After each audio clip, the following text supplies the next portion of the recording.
Welcome to In Focus. I'm your host, Yesenia Taveras. News for Women is an organization that's bringing women together to exchange ideas, build friendships, and business connections, all while improving our communities. Joining us now is the Chief Visionary Officer, Carol Arnott-Robbins. Welcome to the show. Thanks for having me. Thank you for joining us. I really believe this is a unique organization doing wonderful things here. Let's start off a little bit about you and why you saw the need to create this organization. Well, the organization was started about 10 years ago, and I at the time had been president of another women's organization, and it was the National Association of Women Business Owners, the Delaware chapter. And there were a number of other different women's organizations, and they were all, there's some overlap in some of them. And it was October of 2007, actually, and each of these different organizations was planning a holiday event. And I looked at this as an opportunity to collaborate rather than potentially compete in the same space, to have my organization have a holiday event and then another one on the same day, another one on the same day. And so I got together with 4 other leaders of these other women's organizations and suggested that we actually do a collaborative event, which really had never been done before. And I think maybe there was a little bit of that, well, why would I want to bring my members together with your members? I've always been a big believer in it's a great big sandbox and we can all play together. And what came out of that is we thought there wasn't enough time to plan an effective event of that size, that magnitude, between October and December. So March is Women's History Month. So we planned it for March, called it Women in Partnership, and we had 195 women come to that. Wow. The energy was amazing. I could imagine. And there were so many women who were saying, well, this is so great, when's the next one? And at that point I said, yeah, there's an opportunity here to bring women together. So regardless of whether you're a business owner, a professional woman, a stay-at-home mom, a retiree, we all have something to contribute and to share with one another to make a better community. And I like the message that you spoke on in regards to unity, because as women, sometimes in the working force too, you can see that competition, you can see that bullying, or it can also be an age factor. She's older, I'm younger, how can I maneuver my way or my path or my journey in here? But your organization is really speaking into unity and having everyone come together and really about woman empowerment. I really like that. Right. Well, we like to say we put the unity back in community too. We're a big believer there. Yeah. And that's great. That's what's really needed in not only our communities, but all throughout the state. Yeah. And so what are some of the things you learned, not only having gone through those experiences with the other organizations, but with your organization too? What are some of the things that you've learned? Well, what I've learned is that everybody has something to contribute. And when we bring women together, and the occasional brave man, I will say this is, even though our events are for women, they are absolutely open to all, and we in fact encourage men to come and attend. And the reality is men want to do business with women, right?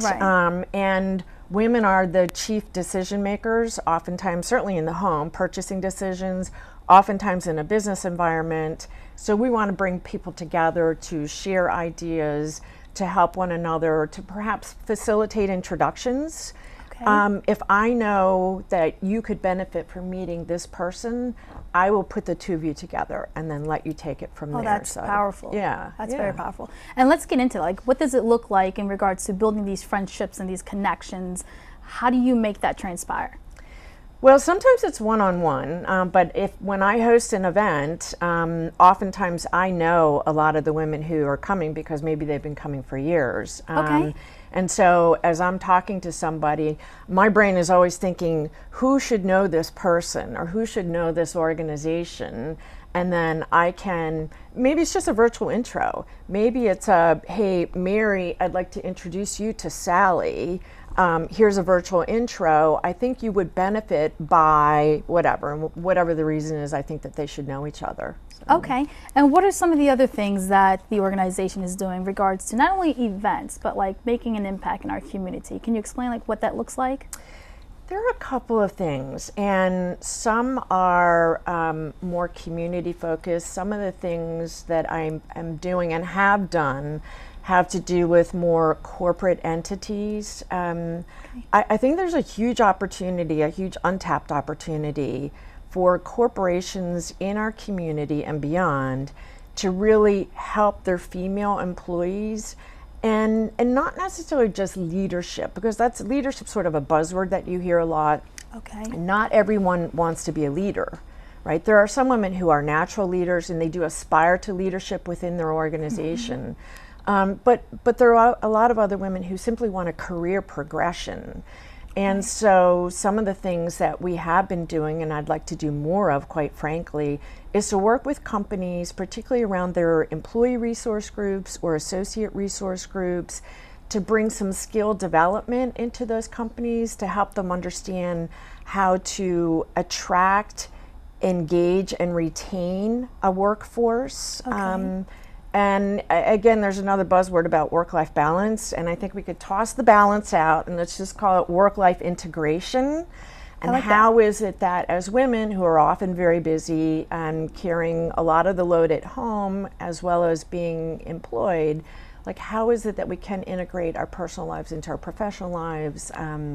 So there's a lot of work to be done in that particular space, a lot of opportunity with companies in this area, and we'd love to bring some skill development there. And yes, and when you say companies too, it's not just major corporations, it's also nonprofits as well. Absolutely, Okay. Absolutely. And with that, have you or the organization ever tackled, like I know when it comes to advancing your career, especially from a young age, right out of college to adulthood, like becoming a mom and doing the things that, you know, being, like they say now, adulting, right? Doing the things you need to do to survive sufficiently, but also as a successful person, you can run into problems at the workplace. So rather it be equality, rather it be harassment, Me Too movement, like how have you been able to tackle those different topics? Or is this something that the women have been talking about at these events? I think there's always conversation about it, and I think that there's more opportunity to bring some more conversation around that. Bringing panel discussions, for example, of women who represent different either expertise. It's usually expertise. So, for example, I read something as recently as this morning that there's Company X, not a local company, but Company X aspires to have, I think it was like 30% of their workforce, their leadership, in female leadership by whatever. That can so easily backfire. And I've had conversations with women who've been employed in these companies where their company said, okay, by such and such, by 2000 and pick a date, we're going to have 25% of our leadership female.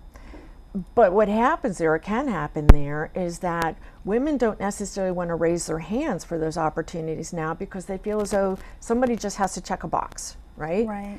So we need 25%. So let's choose Joan and let's choose Debbie and Susie, and then we will have filled our requirement. And that has absolutely backfired with companies because they found if they haven't changed the culture, which starts at the top, women could get into these positions of leadership and find that it's not a friendly environment for them, and then they leave.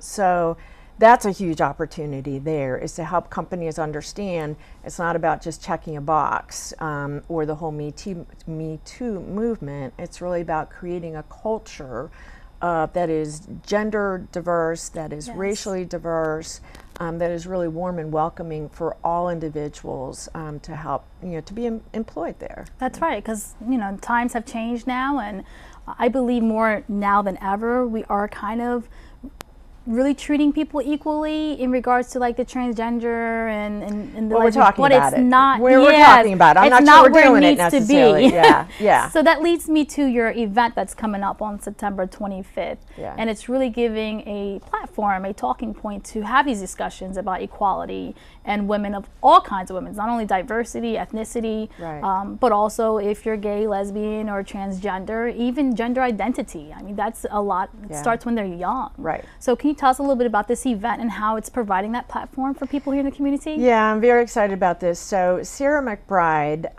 who's with, she's done a lot of things, I should say, but she is a transgender individual. She grew up here in Wilmington. Her family's still here in Wilmington. She spoke at the Democratic National Convention, and she's written a book recently, which is a wonderful book, Grab Your Tissues. And she and her mother, Sally, are going to have a conversation. We're going to have a conversation. And Sarah has been talking a lot recently about her book, and she's speaking to a lot of organizations. But what I really wanted to do was something a little bit different, and was to really bring her family into the conversation. So she's going to talk, Sarah and Sally will talk about their experiences, and Sarah growing up and realizing at a very early age that she was transgender, and how her family accepted that, and about some of the work that she is doing in the workplace, locally and certainly nationally, to get the word out about individuals who are transgender, or whoever they may be, and to make sure that there's opportunity for equality. And I believe the format that you just shared with us is a very needed one, because there are two battles. There's the person who's going through the journey, who wants to let people know. But then, like you said, the family also is going through something, because now you're dealing with society standards and what your family should look like. And if you have someone or a child who might be one of these categories, it's like, ooh. And it's like trying to tackle, how do you do that with the family and the person? And I'm sorry to say, but not all families are really embracing of that change. Very true. And this will allow them to come together at the table and meet these two people who've actually gone through those journeys. Right. And they are a wonderful family. And that event, as all of our events, support nonprofit organizations. And so with this particular event, I made that choice available to Sarah, and she chose the Delaware Center for Justice. Okay. So proceeds from this event will go to the Delaware Center for Justice here in Wilmington. That's wonderful. And how can someone attend? Is there a fee? Do they just... There is a fee. They can go to our website, newsforwomen.org. So that's NEWS, the number 4women.org. Okay. And we have a collaborative calendar on the website, which promotes a lot of different women-centric events. So whether they're hosted by News for Women or other local organizations, that we will post that, so that women who want to find out what's happening, maybe business events, networking events, other events, they can go to the calendar and see. So it is on the calendar. It is September 25th at the Delaware Center. I always want to say Delaware Center for Contemporary Arts. They changed their name, so the Delaware Contemporary, yeah. Okay, and it's right here close to home. And it's wonderful to have her back here as a Wilmingtonian as well. Yeah. And I think this is wonderful that you came up with the idea to really, like I said, provide that platform for these people in this community, because sometimes all they have is just each other. Right? But here you're letting everyone know, especially like you said, at a young age, because that's where it needs to start, at a very young age, embracing these individuals and showing them that you can still live life. It's a pathway to change, It definitely is, because I can only imagine all the other things you have to go through as a child, like with the bullying, and it could be for anything, having nice hair or not having nice hair, or your complexion and things of that nature. Now you're adding a whole nother component to that. Yeah. That's good. Well, I'd love to talk about some of our other events too that aren't quite as structured, because we do something called Wine for Women. I saw that. Wine for Women, as the name suggests. There is some wine involved, but our motto is we sip to support. It's always for a good cause, and it's always a good time, because as I said, all of our events support different nonprofit organizations. So they focus on locally owned businesses, and then each one, as we sip to support, each one will support a different nonprofit. So what does that look like? Do you host any events at a different restaurant here in Delaware? Like, what's that look like? Yeah, it's a networking event. They're during the weeknight,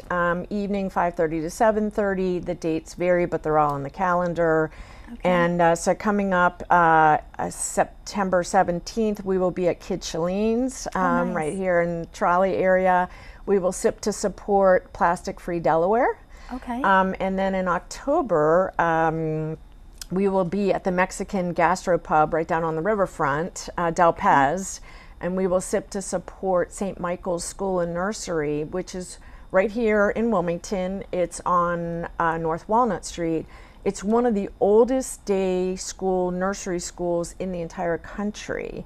So we will sip to support them in October. That's October 15th. 15th, I think, but it's on the calendar. That's wonderful. And how did the idea come about for this type of event? And if there's an organization that's actually watching now and would like to be a recipient of the proceeds or actually host the event, how can that happen? They reach out to me. Pretty much our contact is right there on the website, and they can just send me an email or give me a jingle, and we're happy to talk about that. There's a lot of opportunity. We have a lot of nonprofits, particularly some of the smaller ones that aren't as well known. And I mean, we've supported a lot of the bigger names too that you'd probably be very familiar with, and we're working with Meals on Wheels for November. But sometimes it's those small kind of offbeat ones that really need the community support. They don't have a lot of budgets, they don't have staff. I have a couple people from the organization who come. They take a couple minutes to tell us about the organization, what they're doing, how they do it, how we can help. Obviously, they're always looking for funding, but there are opportunities to volunteer time as well. So we share those ideas. Yeah. And lastly, before we go, if someone is interested in being a part of News for Women, is there a fee to sign up, or can they? No, we're actually not a traditional member organization. We were when I first launched it in 2008, and then it evolved. And we are now, we've got about almost 700 subscribers. People who subscribe to our events and attend events periodically, but there's a contact, a sign up there right on the website as well. And certainly anytime you register for an event, you have the ability to sign up and say, yes, I want to hear more about News for Women events. Wonderful. Yeah. I'm so glad we had this time to discuss this. Is there any other events coming up that you wanted to share with us before we go, like the future of News for Women, or what to look forward to in 2019? Well, I'll give you a little sneak peek for Women's History Month in March. I'm partnering with an organization to showcase some pretty spectacular women. It will be a breakfast event.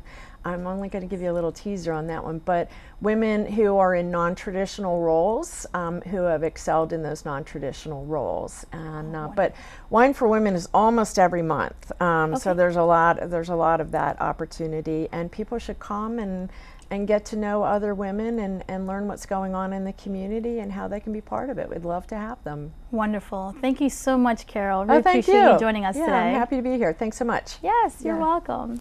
And more of In Focus when we return.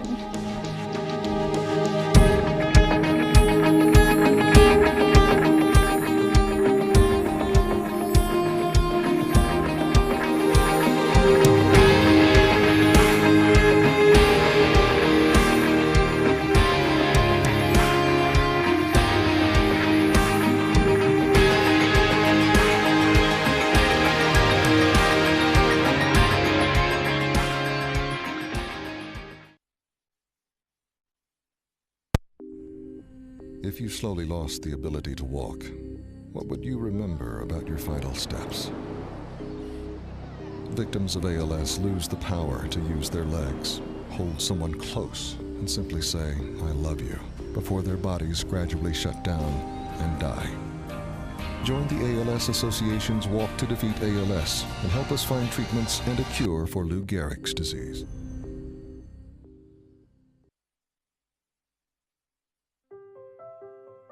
We just finished dinner and it was time for homework. He hates homework. It makes no sense. I don't know how he finds anything in his backpack. I can't find my backpack. I couldn't even read his handwriting. Holding the pencil makes my hand hurt. I know he's bright. Why is it so hard for me? He's I'm just trying gotta as try a hard little as harder. I can. When you can see learning and attention issues from their side, you can be on their side. Go to understood.org, a free online resource with support and tools to help your child thrive. There. Can I tell you a cat joke? Just kidding. Why did the girl ask the mushroom to dance? Because he was a fun guy. What do you call a pig that knows karate? Pork chop. Why was the basketball court all wet? Why? Because the players kept dribbling all over it. Can I tell you another one?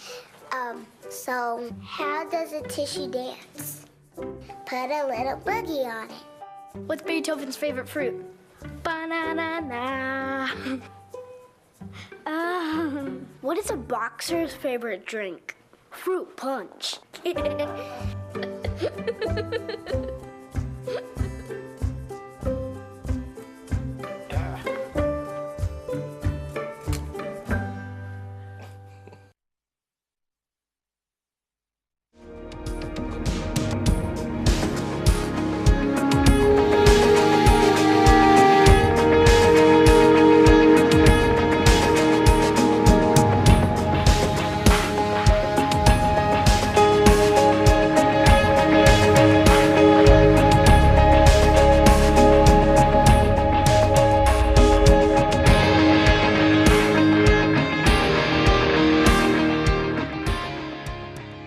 Welcome back to In Focus. I'm your host, Yesenia Taveras.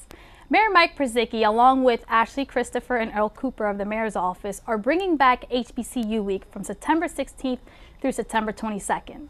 Ashley and Earl actually joins us now to share all the details of this year's HBCU Week. Welcome to the show. Thank you for having us. Yes, thank you. Thank you for coming. Now, before we get to the school week, the HBCU week, I wanted to let everybody know a little bit about your experiences, because I know actually all three of us have attended HBCUs. Mm-hmm. So let's start with that. Can we discuss a little bit about why you chose that as your career path? Sure.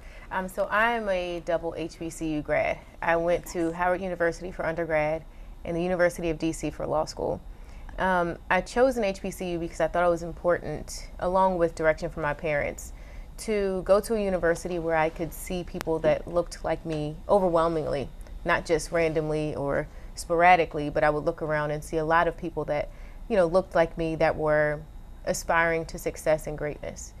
So that was why. And also I went to visit during Howard Homecoming, so that was another pull for me. That was a draw. Wonderful. And Earl, what HBCU did you attend? I went to Morehouse College in Atlanta, Georgia, and for me, never grew up knowing about HBCUs. It was literally something that I just kind of found on the internet. I started at Wilmington University, so I transferred to Morehouse, and when I learned about it, it caught my interest. I was excited. Similar to Ashley, I had a chance to go down there and visit during homecoming. And that was a big sell to me, and had a great career down there on the golf course as well, and one of the really best decisions that I made in my life. And what are some of the benefits? So for the young minorities who are actually watching and are thinking about the adults who want to take their kids to a HBCU, what are some of the benefits the two of you were able to gain from attending those universities? So for me, an HBCU was like a family experience. I've had the opportunity where, if I was late or missed a class, like my professor would call me, like, hey, where are you? Why aren't you here? Same with the student body there. Everyone's looking out for each other. It's really a chance to get around people that will push you to do better consistently. So even when you graduate, you still maintain those friendships and relationships forever. So I would encourage everybody to consider for those reasons, for sure. And that's big, because even when I attended Morgan State University, I remember a professor of mine had a connection with ESPN, and I had no clue, but I signed like this little sheet because I wanted to work during the winter, and I ended up finding out that it was ESPN I was working for, but it was through that connection with the professor. Yeah. So it just speaks back to the home environment. And then I ended up working with Black Enterprise, but Earl Graves was an alumni from Morgan State University.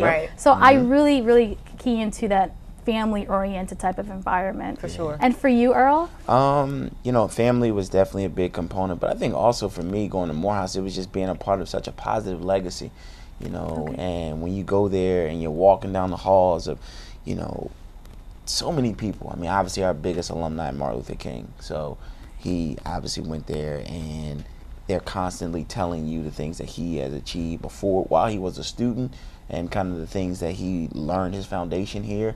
But the list goes on beyond that. I mean, you got Spike Lee, you got Samuel L. Jackson, Jed Johnson, who was the head of Homeland Security during the Obama administration, and so many others. And it was just like, wow, I'm a part of that now. I'm a part of that cloth, and you really felt like you had a responsibility to uphold and to maintain, and I think that is something that I carry with me every day. And that's a very powerful experience, to be able to walk the grounds that these individuals walked. I mean, there's no experience like that in itself. Rich history. So now the two of you have partnered together to bring HBCU Week to Wilmington. You have so many events happening within this week. So let's talk a little bit about why you decided to have an HBCU week, how this started last year.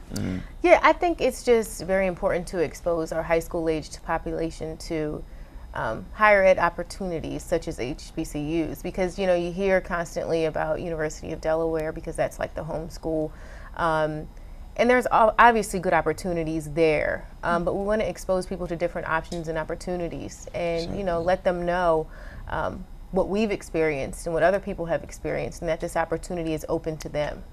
Wonderful. Yeah, no, I agree. I echo those same sentiments, and I think that it's just been amazing to see the support that we've gotten, you know, and starting from the top down. You know, our mayor has been extremely supportive and allowed us to kind of just go and grow this thing. And so, you know, we definitely appreciate him so much for that opportunity. But the community as well has shown that this is something that they want.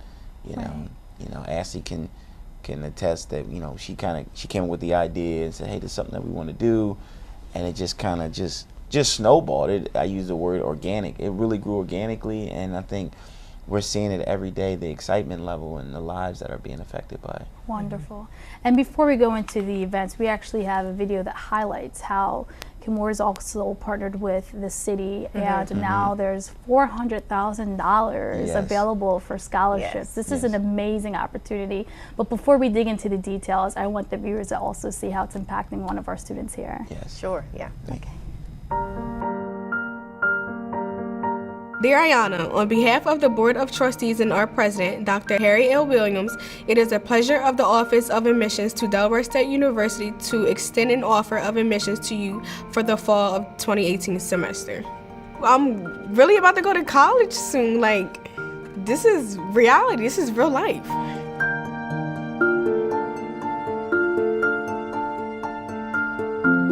Two of my staffers brought this idea to me about creating a big event for students from around this area to come to an event where they're going to learn everything they can about HBCUs. HBCUs graduate some of the best and the brightest, and we need to make sure that we expose our high school population to higher education opportunities such as HBCUs. Members of our team talked to Chemours, and they were drawn immediately to this whole idea of supporting our kids going to HBCUs. By investing in students through the Future of Chemistry Scholarship, we committed to 3 years, $400,000 to set up scholarships for students who have an interest in STEM education. We have that opportunity to impact not only the lives of the students who receive the scholarship, but students throughout the community who aspire because of that. We're really proud of Chemours for setting an example to all of our other corporate citizens to try to match this kind of support. Out of 700 kids that went to the HBCU fair, I was the only one to be offered this scholarship from Chemours. I'm just grateful that this scholarship is going to take a burden off my mother, because she don't have all the money in the world to send me off to college. She didn't get the chance to go to college because she ended up having me at an early age. So I'm like, okay, this is my time to make my mom proud. In some of our neighborhoods, there's a sense of isolation from the community at large. People see buildings going up, and they see people going to really great restaurants, and they see all this economic activity, and they don't feel a part of it. When we get people like our folks from Chemours to come up and help us, everybody feels like we're not in this alone. Wilmington is Chemours' hometown. We made a commitment to this city when we chose to stay here 3 years ago, and we look forward to the opportunity to grow and develop with the city. We believe that science is for everyone, and we believe in STEM for all. Students like Ayana really represent the potential for discovery and the potential to unlock the next innovation that really changes the world that we live in. And when you think about it, these students are really what the future of chemistry is all about.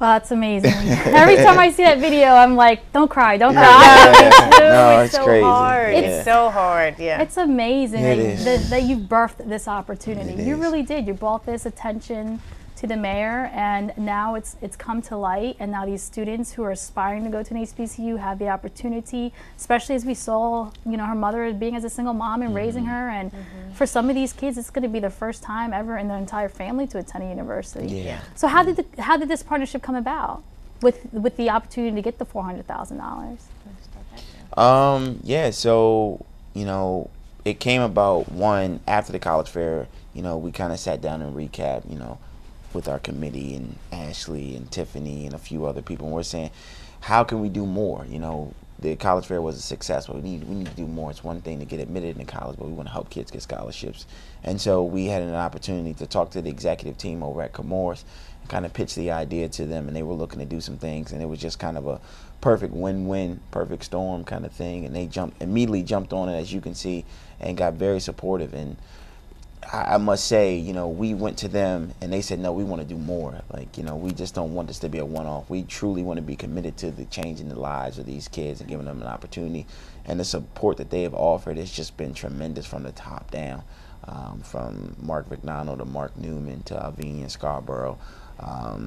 It's just been unbelievable. So that's really kind of how it came about. I can only think about how much not only is the funding going to help, but it's going to empower this individual. We don't know where she's going to go now once she attends HBCU in regards to just her career path and advancing in that manner. Yeah, and she's in Delaware State right now, taking 16 credits this semester, has moved in, everything's taken care of, all her books and all the rest of that good stuff. So we still, you know, again, it's not a transaction for us. I think, you know, we really want to make sure that we see Ayanna get across that finish line and graduate, and making sure that we visit her, and she'll be coming up for during HBCU week as well to kind of share her story. And that speaks to your commitment into making sure you not only impact these lives of the young people here in Wilmington, but also making sure that you see them through, like you said. And that's important. You're not just letting them go after that first 40K. And there's room for more recipients, correct? Yeah, so we have 9 more recipients. 3 will be chosen every year. Starting this year at our college fair, we'll have the applications available. We have a committee composed of Comores and City of Wilmington people to select the individuals. So we have 9 more $40,000 scholarships that will be dispersed. That's wonderful. Yeah. That is amazing. Yeah, no, we can go on and on. And exactly. Now I can imagine. But I do want to make sure we also get to the HBCU week as well. Oh, yeah, so first of all, like, why the month of September, and how did this come about? So I think September is important because we feel like it's when kids are excited to get back in school. And especially for your senior year, you feel like a lot of pressure is going on. So for us, picking September, it's just a perfect catalyst to start things, to get everything started, because a lot of kids are applying to colleges, and also I feel like we're almost lifting a burden in some way, where kids are coming to our college fair and getting accepted, and they can go their senior year already knowing, okay, I've already been admitted to college as long as I maintain my grades. Wonderful. Yeah. And how are you bringing the HBCU experience to Wilmington, Delaware?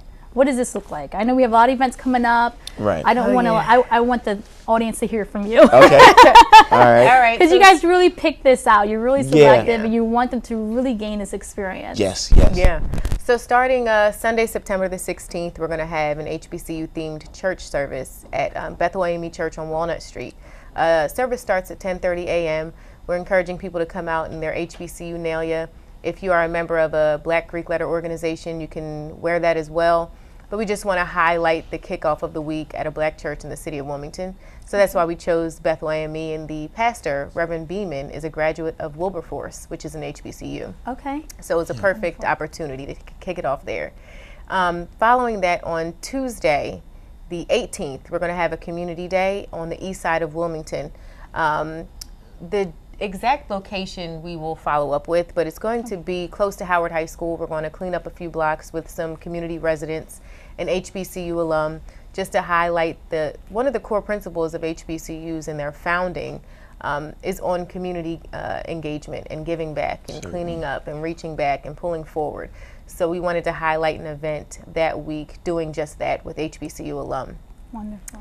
Now, following that, on Wednesday at Bull Bay, we'll have a HBCU happy hour. So we chose the Black-owned business in the city of Wilmington. So Wonderful. Bull Bay Caribbean Cuisine. It'll be from 5:30 to 8. They have a ton of specials going on there. So we're going to get our social media out very soon so that everyone has dates, times, locations for everything. But that happy hour will be about 2.5 hours long. You'll be able to engage with alum that have come from HBCUs in Wilmington and beyond. Okay. And then after that, Thursday the 19th, we're going to have a panel discussion at the Delaware Contemporary. It's going to be My HBCU Experience. Do you want to highlight who we have confirmed so far? Yeah, so just to, I guess, make the announcement, we have confirmed Robert Covington of the Philadelphia 76ers, who was all defensive player of the year, or all defensive team this year, and he's a proud graduate of Tennessee State University. And so I think the purpose of this, again, what we're really focusing on is highlighting HBCU graduates that have gone on and do amazing things. And a lot of times we may not know it or we may not recognize it. And so he's going to kind of come and be a part of our panel to discuss how going to an HBCU has helped him, you know, achieve his goal of being an NBA player. Wonderful. And where could people find more information? Is it wilmingtond.gov? Yes, it's going to be on the website as well. And I know the event calendar as well.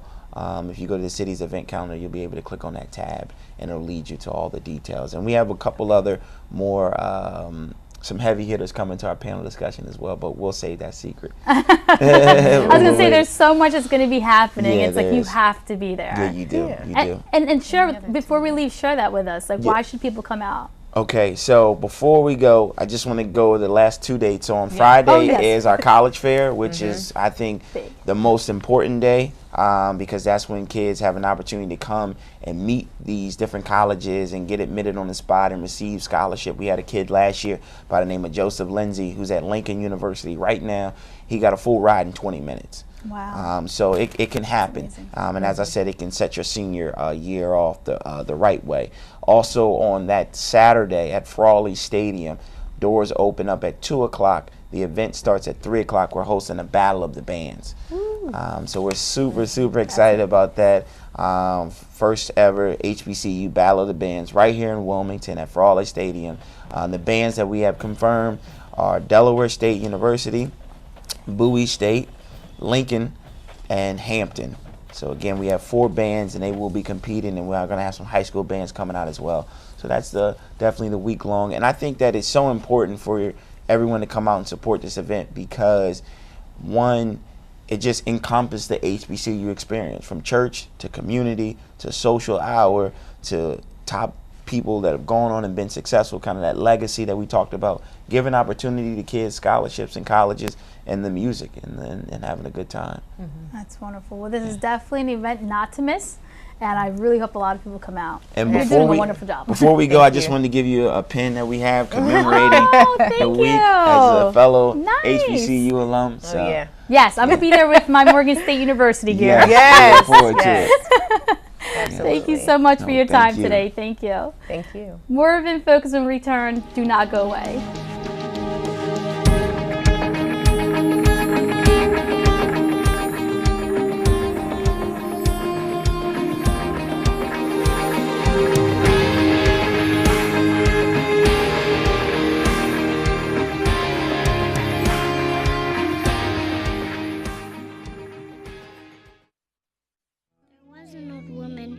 In a shoe. She had so many children, she didn't know what to do.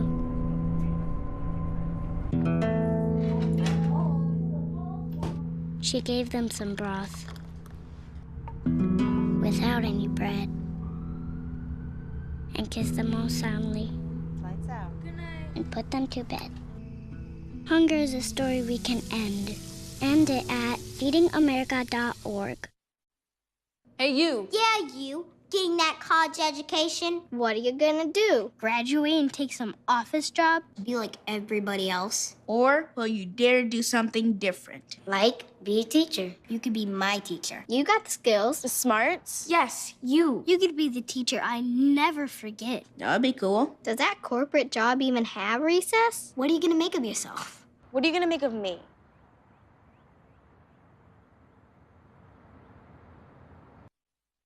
When I was in foster care, I never knew when I would have to move, so I always had my suitcase ready to go. Then one day, I was adopted. My new parents opened their hearts and home to me. My parents cook my favorite breakfast for me every morning. My parents take me on trips I never thought I would go on. They gave me a home and an even better reason to use that suitcase. My parents aren't perfect, but they're perfect for me.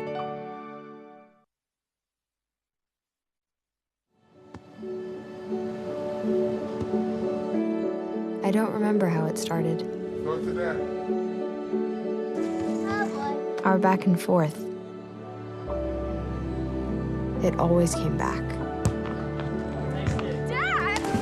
You probably don't remember what you told me. That was perfect. But I heard every word.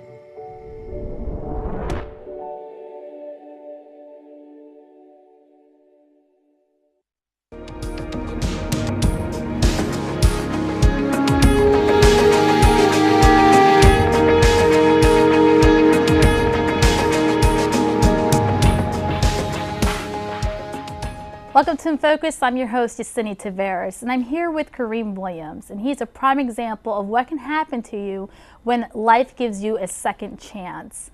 Welcome to the show, Kareem. Thank you very much. It's a pleasure being here. Thank you so much for joining us. You're a motivational speaker, you're an author, you're really reaching out to the young minorities here, the youth in Wilmington, not only in Delaware, but also in Spain. Yep. We're going to get into all of this, but before I'm excited. Yeah, so am I. You have a really good, strong journey that I believe will resonate with a lot of Wilmingtonians here, because unfortunately, you know, Wilmington is looked at or was looked at as the top in crime. Absolutely. And there's no resources or outlook for the young minorities here that are trying to find an outlet. It's like, where do you go? I don't even know what to do with myself. Right. I have no future. But this is why I definitely wanted you as a segment, because you can speak to them and you can share with them your journey. So let's get there. Let's first talk a little bit about what happened to you as a juvenile and living in the city. Well, I grew up in North Philly, and I, like a lot of kids in my community, I strayed down that wrong path of the streets, you know, doing drugs, selling drugs, hanging out, disobeying my parents. And it ended me up at 14 years old. Before I could drive, I was charged with armed robbery. And fast forward a few years to 17, I had a gun-related incident where I was playing with a firearm and it went off and shot a family member of mine and almost took his life. So it was that situation that really hit me hard. It hit my family hard, and it let me know that I had a lot more to offer, and I didn't want to go down that path of continuing to commit crimes and hang out in the streets. So it was really that event that shifted my life in a different direction. And what came after that event? Did you have to go to a certain juvenile detention? Like, I did. How did your life unfold after that? I had to go to Glen Mills, which is near Cheney University, another HBCU. I know you guys had a segment about HBCUs. And so I went to Glen Mills for 18 months. I could have got out of there a little bit earlier, but I was already 18 when I got there, and I didn't want to go back to high school in Philadelphia at 19 years old. Okay. So actually, I was 20 by the time I got out of Glen Mills. So what I did was I was sent there where I could, you know, turn my life around. I learned a lot of things there, such as how to respect others, respect myself first and foremost. Okay. And it was there that I began to really shift my perspective on my life. I learned a lot about, you know, growth, about being a man, about being mature, about discipline. And it was there where I also received a scholarship to go to Cheney University, which is right down the street from there. So. And that's what I like about your experience. I mean, sometimes some people frown upon when someone has a history of being a felon or some type of crime or a murder, but having gone into an institution where you're changing your life around, and during that time some people find religion, some people educate themselves and they empower themselves in regards to if it's reading a book or getting your education. Right. And their whole life changes around. And so having come through that, then you end up going and pursuing a bachelor's degree and a master's degree. And let's talk a little bit about that. Yeah, so when I left Glen Mills, I went to Cheney University again and got a degree in business management, got a bachelor's. And afterwards, I decided to pursue a master's degree in finance, which I received in 2010. And for me, it was something that I felt that I needed to do. You know, education was always taught. My mom told me to get my education. I was one of the first people in my family to go to college. So I just didn't, growing up, I didn't have an idea about college. So I just guessed that, you know what, maybe one day I'll own a business. So I'm going to go for business management. And if I'm going to do that, I needed to know finances. So that's what I went back for and got my master's in finance. Okay, and then that's where kind of everything was birthed. You left your day job and you started thinking about your journey and how you can reach the masses here of those who can resonate with you. Let's talk a little bit about that. Like, how did it start? You just becoming a motivational speaker and really wanting to reach the young children here. Well, for me, I always thought that I had an interesting story. I always thought that what I went through, what I put my family through, and the fact that God has allowed me to overcome that, I thought that was something that will resonate with people because everybody goes through something. Everybody has a story. So what I did was I started putting positive videos and quotes and messages on my social media. And with that, it led to people reaching out to me. Hey, can you come speak at my event? Can you come speak at my church? Can you come speak to my kids and my 8th graders or my 12th graders or whatever? Right. So I went from there and it started to kind of take off. And I actually realized for a long time, I was told I had a gift, like my voice is powerful and I have the ability to lead. And I ran from that calling for a long time. So once people start reaching out to me to come speak, I said, you know what, I'm just give it a try. And, you know, I felt like I found my purpose once I began to do that. And part of our City Council strategic plan is to really speak to the youth here in Wilmington and also impact and engage everyone, right? Absolutely. So how are you doing that? Like, I know that you've also did some speaking engagements at Howard High School. You've also attended with Raising Kings. Yeah, let's talk a little bit about that. Yeah, so when I've been in Delaware, I'm from North Philly originally, but I've been living in Delaware for about 10 years. And a few years ago, I was introduced to the Raising Kings event by Chandra Pitts. And every year since then, it's been about, I think, 4 years straight that I've played some kind of role in it, whether it was speaking or just volunteering at the events. And I also spoke at Howard right after that young girl was murdered there, unfortunately. Yes. And that led to me getting a speaking engagement at William Penn High School as well, where I just went in and I shared my story and encouraged the kids to understand that whatever it is they may be going through, they have the ability and the power to overcome it. I was going to say, like, what does that look like when you go to talk to these kids? Is it something that a topic that you think of, I really want to talk about this to them? Or is it kind of like that year or that month, what's going on? How do you gauge to reach these youth so they can understand? Well, I always, of course, infuse my story, you know, because it's personal to me. And like I said, I think it resonates with people of all ages. And then, of course, I keep note of what is going on in current events. So if I know something happened in Wilmington, you know, a week before, I'll bring that up just to show the kids that I am engaged in what's going on in the community and that I can relate to what it is that they have going on. And which event is this one here that we're looking at right here? That is a part of Raising Kings a few years ago. That caught me off guard. I wasn't expecting that to come up. But yeah, that was Raising Kings, I believe, 2 years ago. And that was at, I think, DuPont High School. This is at William Penn a few years ago as well, where I spoke to, I think they were seniors at the time. And I actually just talked to one of those kids that graduated with that class who was, you know, he was struggling and going through some things. So I got the opportunity literally like last week to encourage him and, you know, to go out there and get at it. He was struggling with finding a job. And he called me a few days after we talked and said he had an interview set up. So this is reminding me, I'm going to call him today and check on him. And that's and Spain. This is Spain. Tell us about that experience. So that experience came from me actually just visiting Europe. I went to visit Europe just to kind of hang out with a few friends.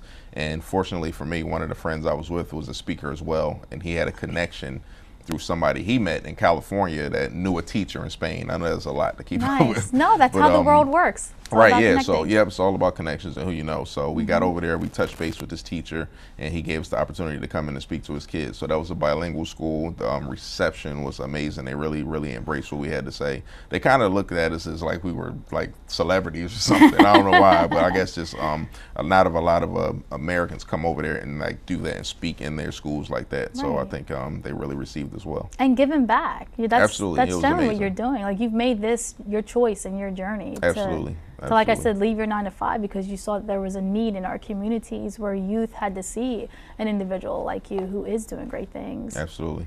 And also in regards to that, you did decide to become an author. I did. And so how did that avenue come about? So the author thing, a friend of mine suggested that I write a book to go along with my speaking to give me some kind of leverage and give me more credibility. Okay. So I thought of a book idea. I was excited about it for about a week. And I came up with the title of this book.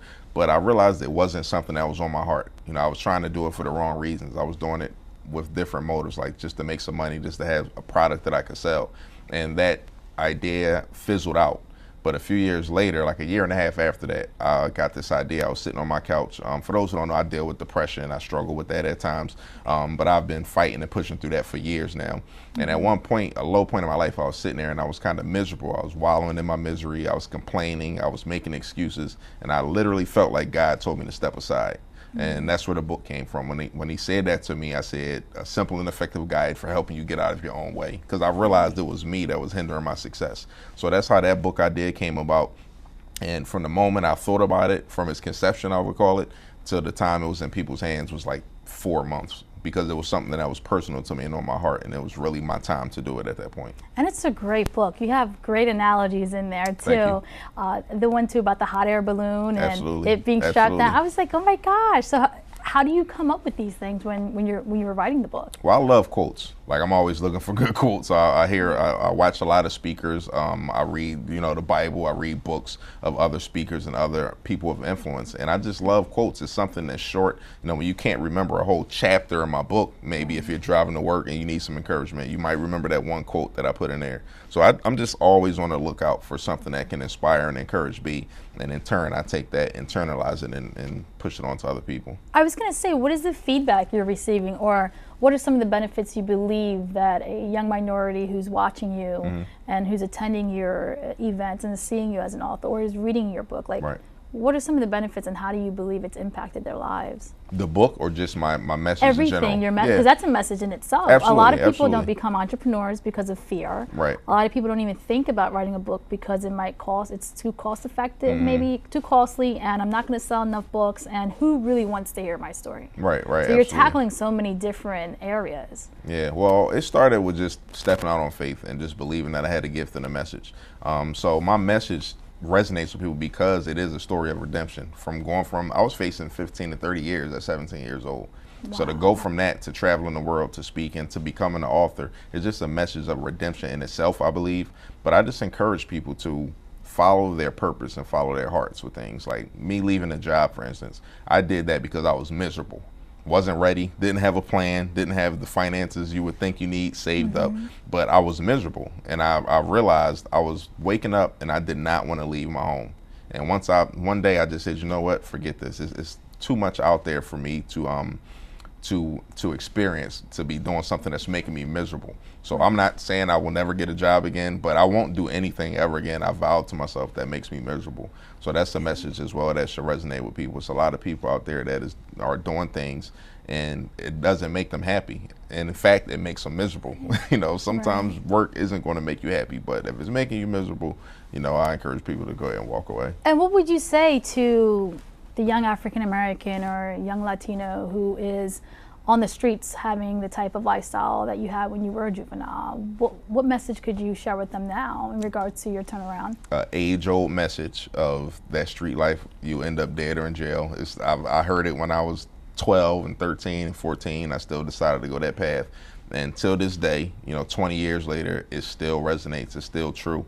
That life leads you down a path of destruction. There's no way around it. I don't really know anybody that went through that type of life and dealt with it and got out of it without being in jail or with their lives. So I would just encourage them to understand that it's just so many other things that they can do of value, things that will make them feel good. Like, it doesn't feel good selling drugs. It doesn't feel good robbing people. None of that stuff felt good. But now that I've turned my life around and I'm encouraging other people, it actually gives me a peace of mind. So I would encourage them to find another path. There's too many options and opportunities out there to be consumed by the streets. And I know it's hard. Right. I know it's hard. I'm not saying it like it's something you just snap your fingers and you just change your life, but gradually doing small things to change your path, it works on a daily basis. And I was going to say, and what could that look like? Like, fortunately for you, although you had to go to Glen Mills, it did help you change your life and your mentality, because we were talking about mindfulness first, understanding that if you're stressed out or you're depressed, you do need to seek help because that is something serious,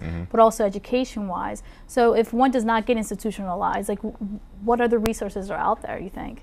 I would say the people you hang around. You have to start seeking out people that are doing things the right way. You know, you won't understand it in the beginning. Like if you're in the streets, you won't understand somebody that's going to work every day. You won't understand somebody who's in school or taking their education seriously. But you have to slowly start implementing people into your life that are positive influences.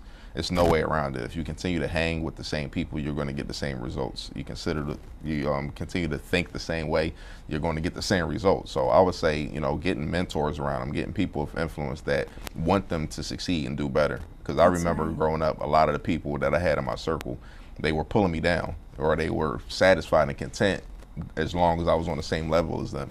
But the more you start to kind of pull away, people start to fall off, and the right people start to put themselves in your life. That's very powerful, because I hear people like Les Brown and Eric Thomas. I love Les Brown, yeah. And even my colleague, India Sage, she was even sharing with me one day about how important it is to understand the people that you do bring into your life. Absolutely. Because they can either take away or deposit. So I do believe that that is a strong message. Absolutely. And sometimes being able you to can be that identify. person. That's true. I We found talked about that. Yeah, we was talking about that before. Sometimes you can be that person that is hindering somebody else. So sometimes you have to cut yourself off from other people, and they might not understand why.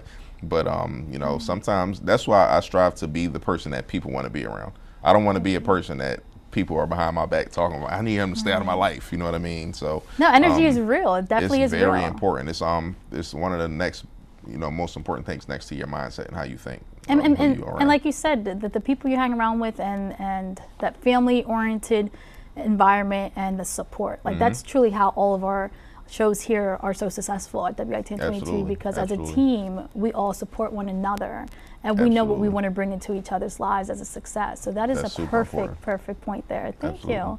And so in the life of Kareem Williams, what do we have coming forward in 2019 and whatever's left of 2018? You know what's funny? I just came from the beach for about a week, and I did a lot of reflecting, a lot of thinking, and I was kind of questioning the purpose. I was questioning what I was doing next, you know, what path I wanted to take next. And I literally had a conversation with a friend last night, and I felt like I've been thinking too small. I've been thinking my plans for myself has been for a mediocre life, even though I'm doing some good things. And I felt like God was telling me he has way bigger plans for me. Okay. So honestly, right now, I'm actually reevaluating some things. I'm really trying to get in line with God's purpose for me, because a lot of times our plans for ourselves aren't the plans that God has for us. And even though it may look good, like I'm doing some great things, you know, overcoming a lot of stuff, becoming an author, having my own business, leaving my job. All of these are great things, but it's really surface level stuff, and I feel like it's really minor in the grand scheme of things. So right now, I'm really trying to focus on my faith. And making sure I'm in alignment with God would have me do, so I can continue to change people's lives. And that's a point that I've been hearing a lot, actually, with a couple people, is just finding your purpose. It's important. And if it's within faith or if it's within your career, but really finding your purpose and honing in on that and spending the amount of time you need to feed that. Absolutely. Yeah. It's very important. And a lot of times, like I said, our purpose, I think I found my purpose. I really do. But I just want more confirmation, more clarity, so that I can maximize on my gift as much as possible. Okay. Well, that's all the time we have, Kareem. Thank you so much for having me. Thank you so much for coming out. I wish you best of luck on everything that's coming up into your future. I see something really bright. And I do appreciate the fact that you've come back to reach the younger generation here in Wilmington, throughout Delaware and Spain. And I know you do things in Philadelphia as well, but taking the time to, like you said, come out of your shell and find the bigger purpose here. And it was leaving your full-time job to really reach out to these kids who need someone like you. Absolutely. As a mentor. Thank you so much. I appreciate it. So thank you. Yes, best of luck. Thank you. And on behalf of all of us here at WITN 22, I'm Yesenia Taveras. Thank you so much for watching.